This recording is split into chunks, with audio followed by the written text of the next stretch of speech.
I would like in this video to address at least one of the points made in a article that I found floating around on the internet.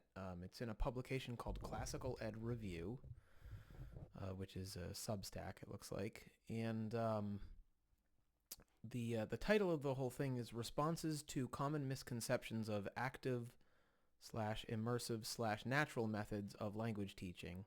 So it's by someone named Laura Eit. I hope I'm pronouncing that correctly. I don't think I am, and it was published. It looks like pretty recently, August 5th. So the article is basically a sort of list of ideas, and man, I wonder if I just said floating around because I was repeating what I just read, because this is the preface of the article here. It says a lot of ideas are floating around on the internet regarding a grammar-centered approach versus an active or immersive one. And I assume that this means, or it obviously means, to teaching Latin, such as, and so then there's a list. And if I have the technical sophistication, which I might not, I will figure out a way of showing this list. Otherwise, I'll just link to it. But so there's a list that follows. Point 1, Latin is not like modern languages and shouldn't be taught like one. Number 2, the goal of Latin instruction is to read, not to speak. So there's a list. I think there are 7 of them overall, and then a series of sort of rebuttals or treatments of each of these claims. So I think it's, I thought it was an interesting enough article to read through and have some response to. If this is something that would pique your curiosity, if that's a thing, then I would recommend that you check it out. But I think I wanted to, without commenting too much on the actual article itself, I wanted to use it as an opportunity, at least this first point, Latin is not like modern languages, to talk about something that's been on my mind for a while now. So for those of you who don't know my history, I am in my 14th year, I think, this fall of teaching Latin. I guess probably around, must be close to, let's see, I started learning Latin intensively in, let's say, 2008, and then went to get a master's degree in 2010. So however many years that is, I'm not great with math. So I've been learning Latin for a little while now, and I went to my first immersion event in 2010. And although I learned originally from a pretty straightforward class using Wheelock's textbook, I also was concurrently on my own using Lingua Latina at the based on some advice given to me by the one and only illustrious Anne Mahoney, who was my Greek teacher at the time, but also my sort of de facto advisor in all things classical studies. So at any rate, that's my background. And so this is something that I've been thinking about for a while. I do a lot of work with active Latin organizations. I've at this point in the last few years been a staff member or the leader of various Rusticationes through the organization Salvi, and I also staffed for several years at the Communicatively Bostoniense, and other things all the way back, I think in 2010, maybe even that far back, or somewhere thereabouts. I founded with a friend a Boston Active Latin meetup. It was sort of like a Círculos Latinos Bostonienses. So the world of active Latin is something I've been involved in for a long time. I have taught from basically the beginning of my teaching career. I taught using what was at that point more often just kind of called active Latin approach, maybe communicative teaching. I went to the first Salvi Pedagogy Rusticatio in 2013, which is where I think a lot of people first, in the world of Latin at least, became familiar with the idea of using things like TPRS, or maybe I shouldn't say that that's when. Certainly many people were interested in those methods beforehand, but I think that was at a time in 2013 when there was a significant growth of interest at that point, and then thereafter. So I think I have gone on long enough to establish the fact that I am in no way inimical to the use of Latin as a communicative language. I use it all the time in my classroom. At the school at which I teach, I use it somewhat often, and in my personal life and in private teaching, I use it all the time. So where am I heading with this? I think what I've been thinking about a lot lately, and even over the last several years, is this proposition that I have seen put the following way, either as it is put in this article that I'm talking about here, Latin, the idea that the idea is being put forth that somehow it's a myth that Latin is not like modern languages, and that Latin shouldn't be taught like modern languages. To make the case more positively, there's a paper written by Bob Patrick, who is, at least in the past, was a very influential, I think still probably is, although I think he might have retired. A very influential voice in the world of teaching Latin actively, or using comprehensible input methods, if you want to say that. I know there's a bunch of different kind of disputes about terminology, but I think hopefully you understand what I'm talking about here. There's a pretty influential article written by Bob Patrick a while back that was titled, I think if I'm remembering correctly, Latin is not different. And so the idea there, and I think I'm seeing an echo of it here, whether that's intentional or not, in this article. So the idea basically is being advanced that Latin is, in fact, like modern languages. It should be taught like modern languages. And I think that there's something to me that is obviously true about that. But I think there's also something about it that strikes me as being perhaps misleading, perhaps false. Certainly I'm not speaking to motives of anyone who has advanced this claim. And in the historical context of the kinds of hostility that has often been shown to any use of Latin, I completely understand why people might want to push back in this way. But I think that there's something that might be worth kind of untangling here with this idea that Latin is like modern languages and that it should be taught like one. This idea that Latin is not different from modern languages.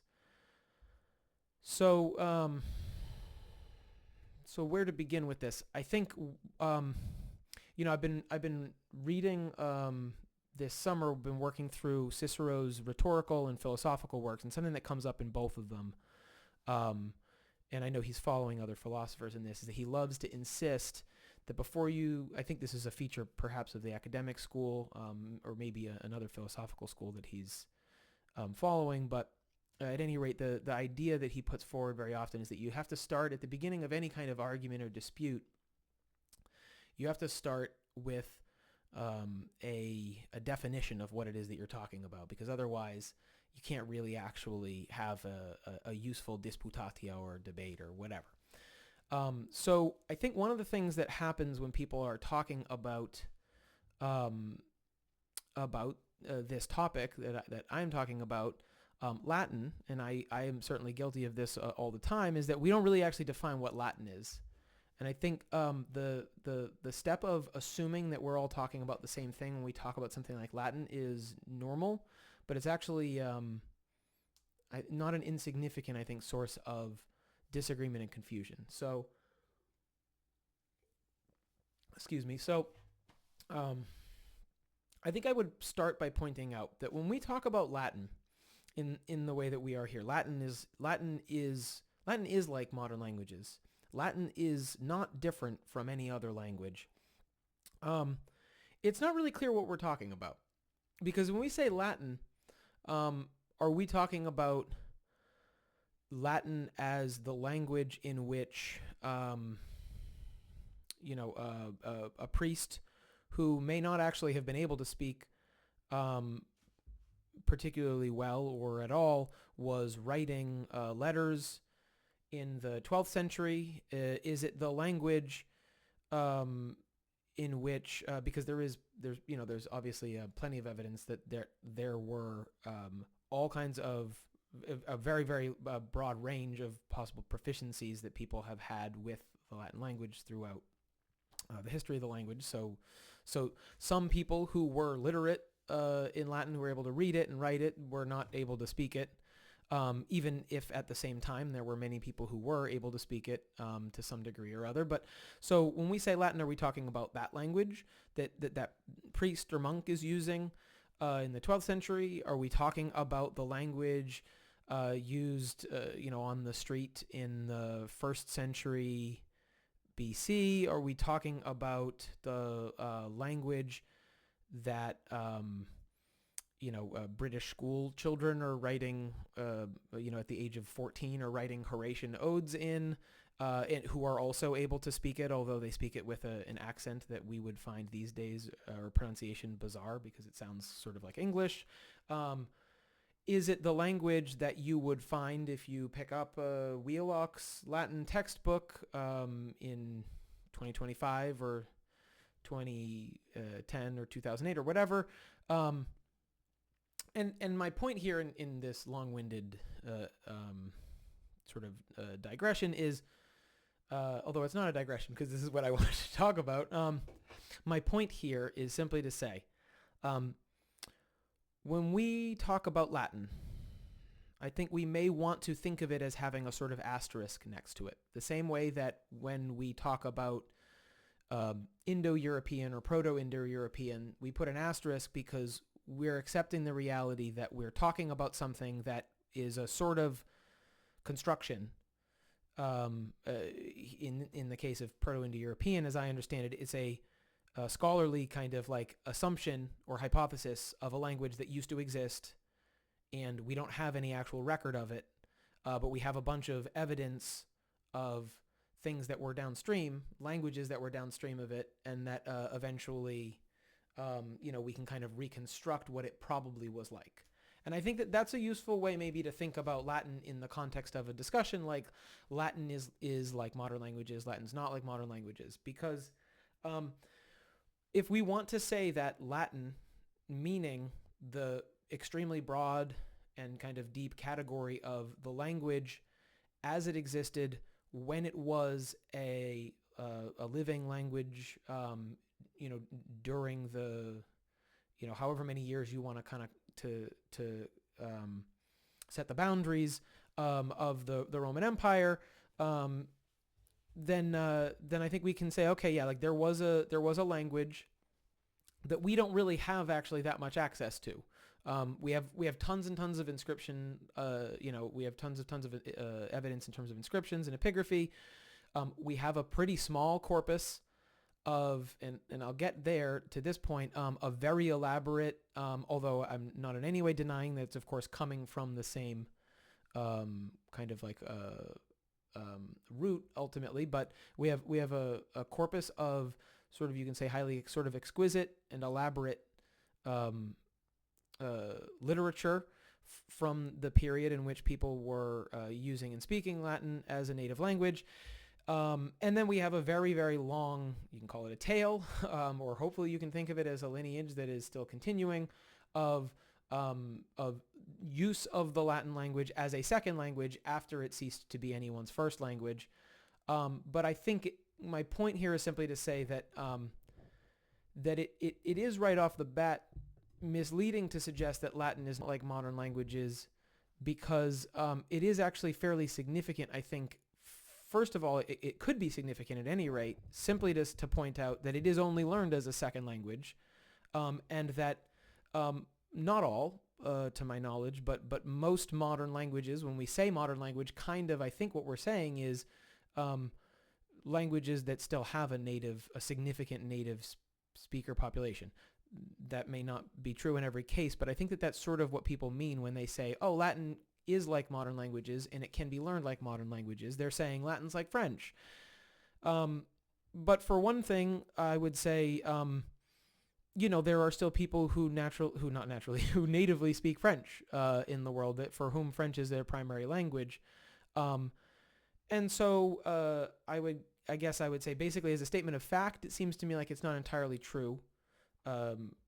Just in that sense alone, it is true that there was a language, a Latin language, that was sort of comparable to French or similar to French in the sense that it was someone's native language. It was many people's native language.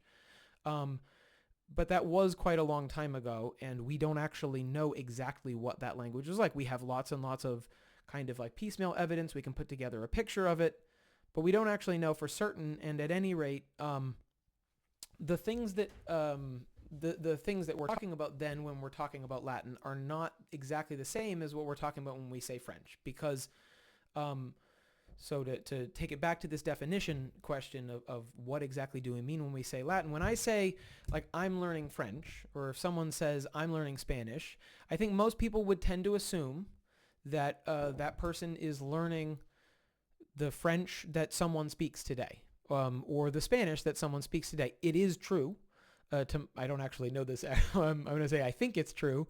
I'm pretty sure it's true that there's such a thing as like Old French, that someone might want to learn French as it was spoken in what I'm going to guess is like the 700s or 800s, at the time when the Latin language had sort of, either already started, I assume at that point, and maybe completely turned into a different language.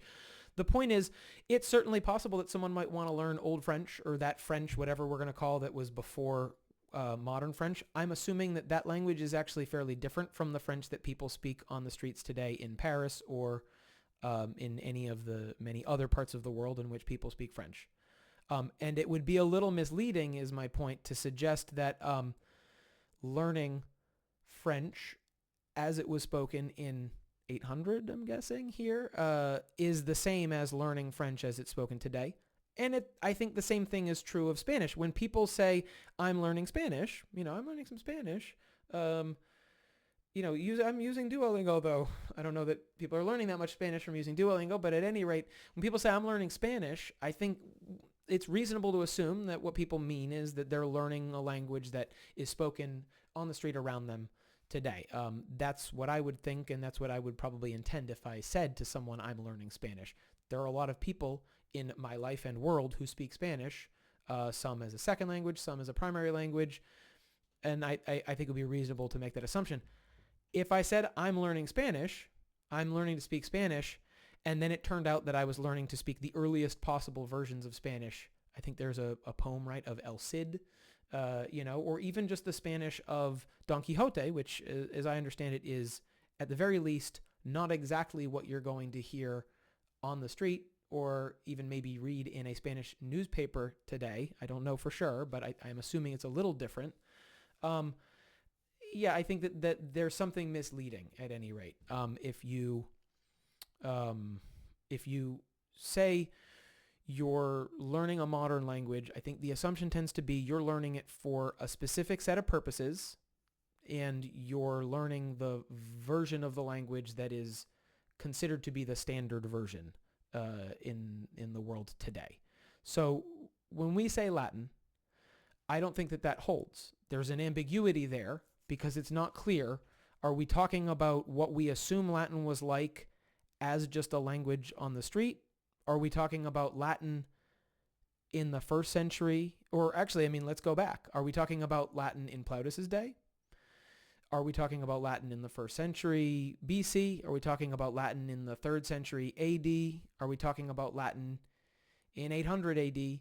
Are we talking about it in 1200? Are we talking about it in 1600? So there's a lot there, and that category is real big. And although I'm not going to say that I'm going to not belabor the point, because I feel like I have pretty significantly here, what I will say is this. I think the idea that Latin is like modern languages, and that when we say Latin is like modern languages, or Latin is not different, we're folding a lot of things in, and we're I'm not saying deliberately, of course, but I think we're we're defining Latin in a way that allows us to imagine a meaning that I would guess many people who are looking to learn Latin, and certainly many people who aren't looking to learn Latin but simply know of its existence, don't think we mean. So to clarify here a little bit, I think my feeling when I first started learning Latin, and I didn't start learning Latin until I was in my 20s, when I wanted to learn Latin, my understanding was actually, and this just goes to show how much of a fool I was and still probably am. Excuse me. I first thought in my mid-20s that Latin had to be used as any other language that I was familiar with would be, and that it that it could be spoken and all that. But at the same time, I also understood, I think, even in that sort of state of more or less naivete about what it really meant to learn Latin, I also thought that Latin had some other purpose, of course, than simply to be able to converse with people. And I think most people have that sense when they talk about Latin. Most people, I think, when they're talking about Latin, I think many people, when they want to learn Latin, they are assuming that in part what we're talking about is a literary language, a language that, I don't know that people have necessarily the most sort of like firm or fixed concepts about this, but essentially it's a language that's somehow intimately connected with literature, and that, of course, some people, from the outset of their career or their awareness of Latin think that it can't be spoken. And I would say, and I think maybe I've already made this point, that seems absurd to me. And of course, in the sense that Latin can be and has been spoken from its initial life as a primary language, and also from its very long life as a second language. Of course, Latin can be spoken. That is obvious, and anyone to whom that is not obvious just is not very well informed, obviously. But on the other hand, I would say that I think most people, when they're talking about Latin, they're kind of have a vague conception of a language that exists in books somewhere or in literature. So, so where am I going with this? So I think my first point would be to say that we've established when people are talking about Latin in the context of a conversation, like Latin is just like any other language, and it's not any different. It's a little vague because I think what's true in there is that when we define Latin simply as a language, a means of communication, then of course it's obvious that the basic mechanisms by which human beings acquire languages would apply as much to Latin if we just mean the kind of like broadest possible definition of Latin as a language that has existed at some point. And perhaps, as I said, with this sort of asterisk concept, it's like we know that maybe even we can't hear a recording of what Latin sounded like when there were, native speakers, but, we're talking about that language. We're talking about the language that someone would have used in their house, with their family or whatever, at their job, whatever. Okay, the thought here is if we're defining it very broadly and kind of almost imagining a language that we don't have direct access to, then yes, of course it's true that Latin is like any other language, including modern languages, which are still spoken and learned natively. And therefore, at least to some extent, the teaching of that language should involve some of the same practices that are proven to be effective in teaching modern languages today. All that sounds great to me. But where I think we really run into trouble is when we consider that when people say Latin, learning Latin is like, et cetera, they're also, I think, thinking of a language that is contained within. I'm not sure exactly how to put this, and I'm sure that there's a much more eloquent and probably accurate sort of academic formulation for this, but just my kind of, this is my opinion as I just saw in Cicero today, as unus ex togatis. So I'm just a random private citizen here. This is just my random opinion as someone who has thought about it to some extent and has some experience with it. My sense is that many people, when they're talking about Latin, they're talking about the form of Latin that is found in certain bodies of literature, whether it's classical or in some cases otherwise. And I think there's also a lot of, as a separate point that I maybe won't get into here, because I'm already going long on this, I think actually a lot of people there's ambiguity even among people who are leaving aside the concept of Latin as a sort of, as a once native or primary language.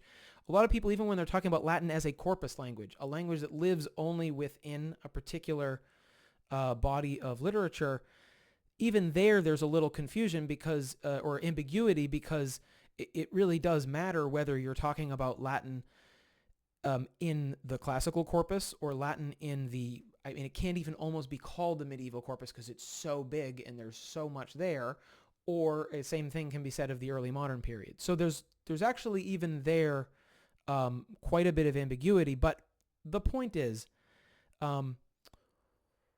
what I think matters here is that my picture, and this is from, no reading of various more or less academic books on the subject and other materials, I guess, consumed. I've also swallowed a lot of pills that have to do with Latin. I've also watched a lot of movies. Wouldn't that be cool if if YouTube was filled with 2-hour documentaries about the history of Latin? Anyway, my point is simply to say, the picture that I have gotten of the existence of Latin as a corpus language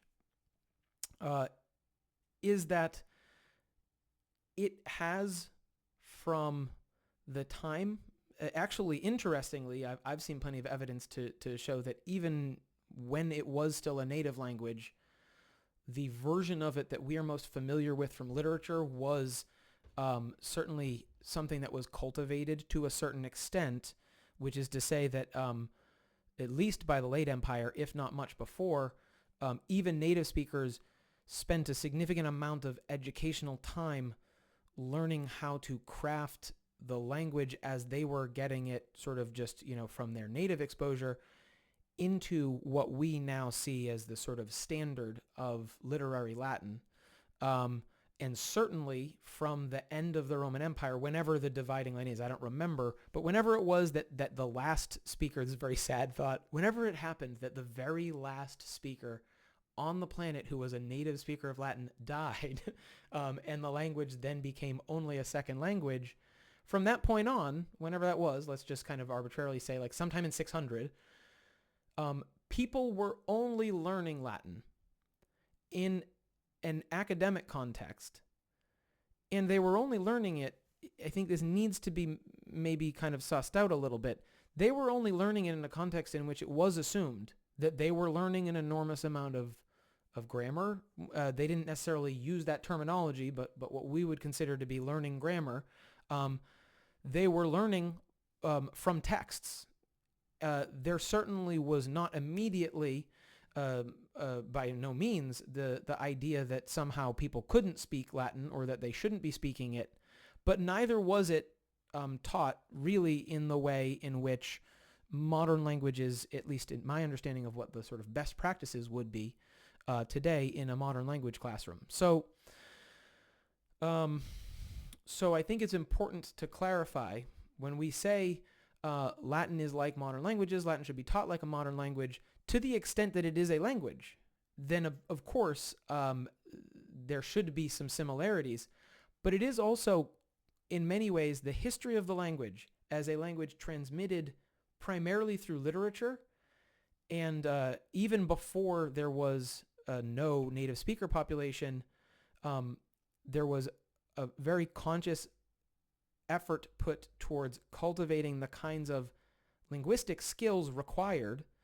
in order to create the works of literature that we now use as our primary source of information about the language, that the fact it's important to remember.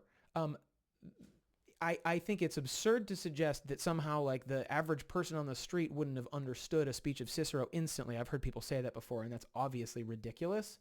But it is, frankly, also a little bit, I think, misleading to suggest that the Latin that we find in almost any of the classical corpus at any rate, and certainly much of all of the rest of the enormous corpora of Latin literature, it's a little disingenuous, or I shouldn't say that because that implies intent, or assumes intent, but it's a little bit misleading to suggest that that the Latin that we find in those literary models is exactly the same as the Latin that we would find in a modern language classroom today.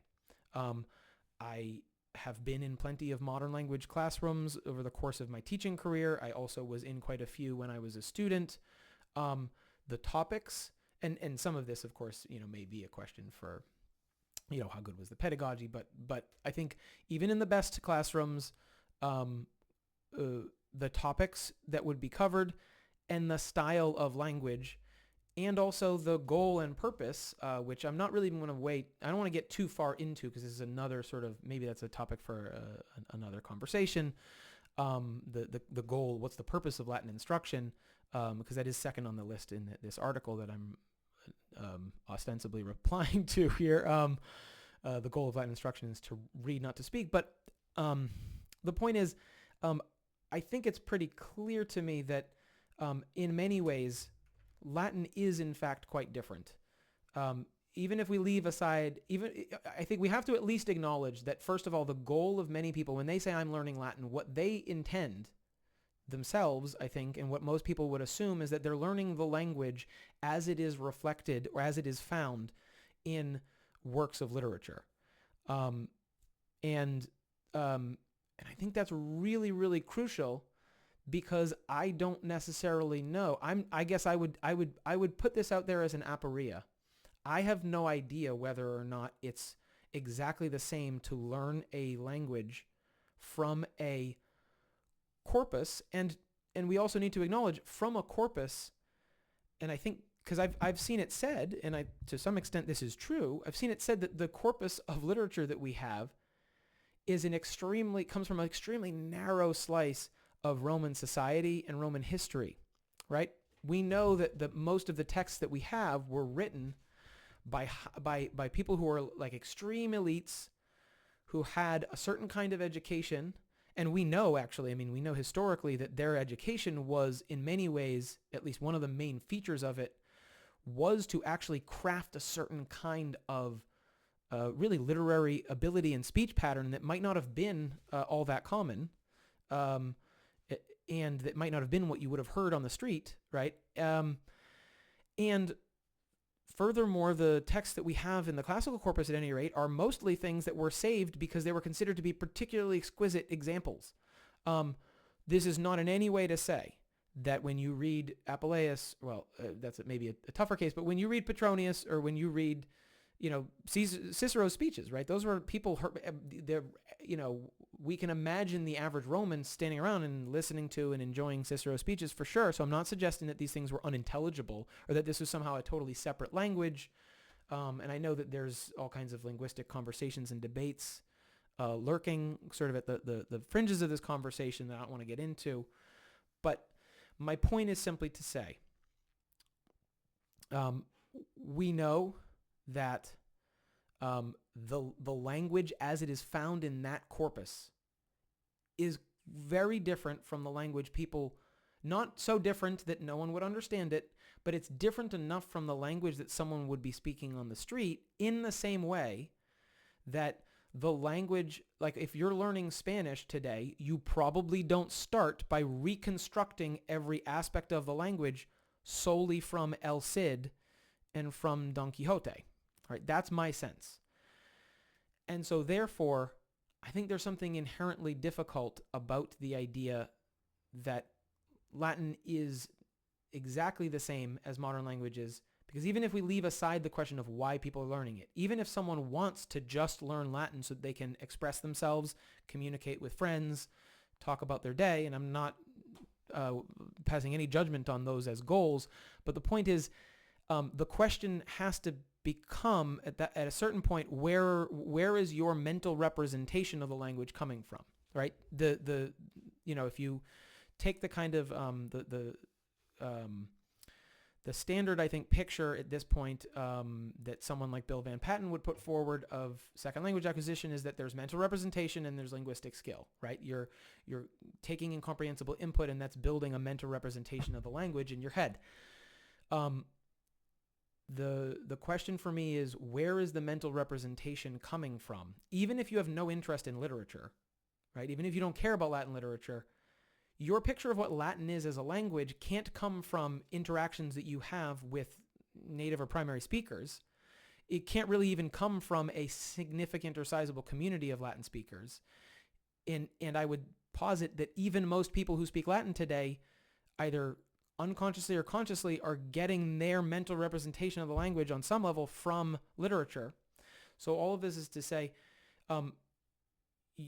your mental representation of the language is coming from a corpus that is very different from, if you want to call it this, the corpus of the active languages, the modern languages that people are usually talking about when they say, Latin should be taught like any modern language. Latin is a modern language. I remember when I was trying to learn German at some point before I started learning Latin in my early 20s. And I remember finding a frequency dictionary because I thought that seemed like that would be an effective and efficient way of learning the language.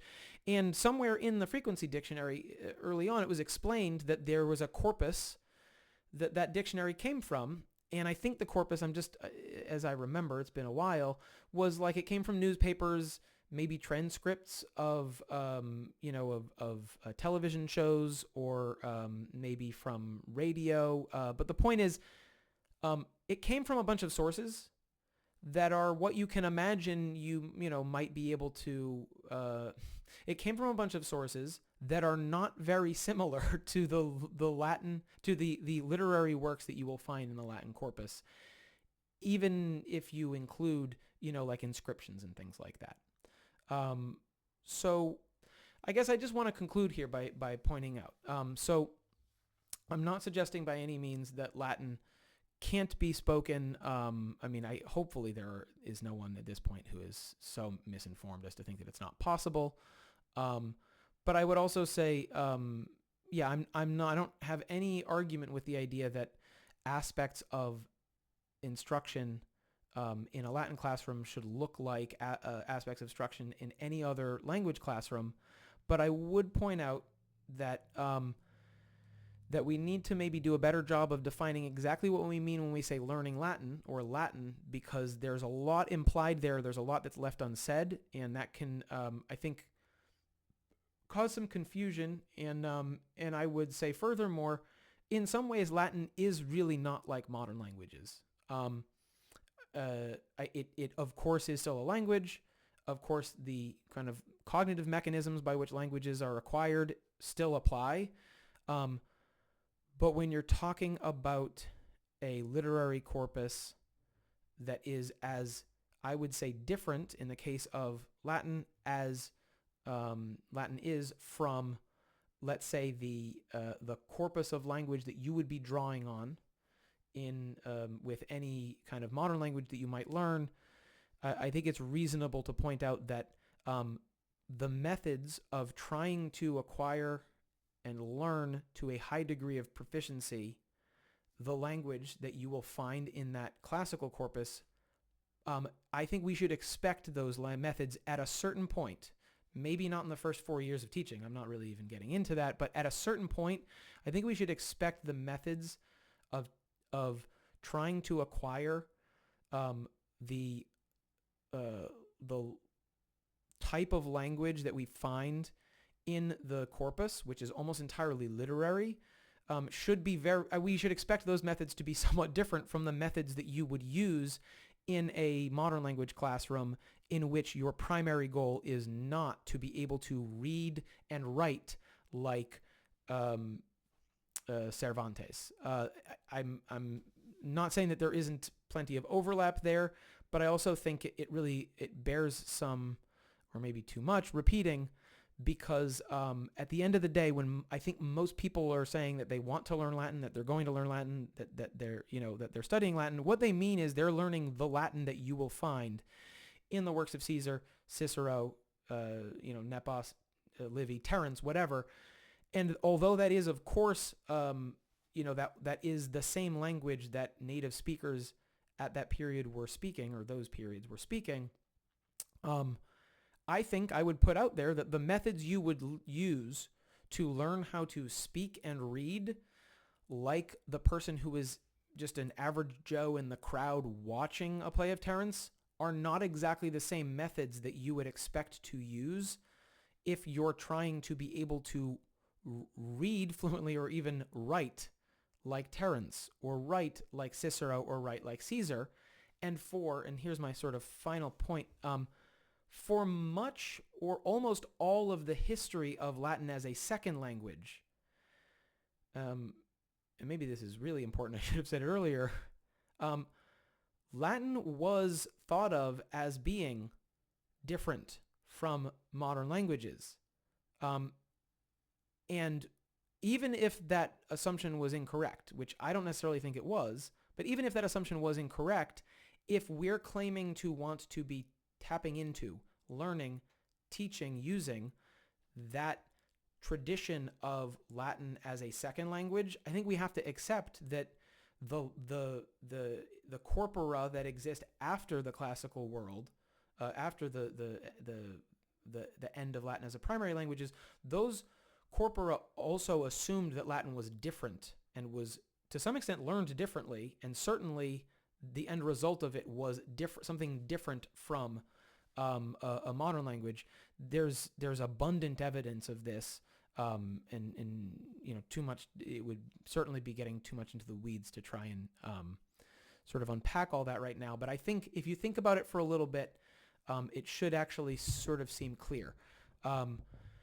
People in 800, 1000, 1600, they certainly thought you could, and some people, certainly many people, thought that you should use Latin as a language, either for practical purposes, because it was still very much a factor in many ways of life at that point, and also, maybe even as a pedagogical principle.